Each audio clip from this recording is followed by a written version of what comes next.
আজি সদৌ সাঁওতাল ছাত্ৰ সন্থা মৰাণ আঞ্চলিক সমিতিৰ উদ্যোগত 166তম হুল দিৱস পালন কৰা হৈছে।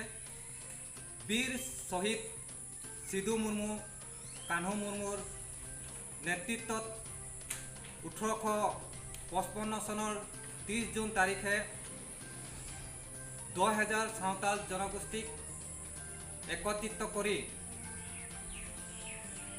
ইংৰাজৰ যি শোষণৰ পৰা মুক্ত হ'বৰ কাৰণে ইংৰাজৰ বিৰুদ্ধে সংগ্ৰাম গঢ়ি তুলিছিল। এই সংগ্ৰামটোৱে আছিল ভাৰতবৰ্ষৰ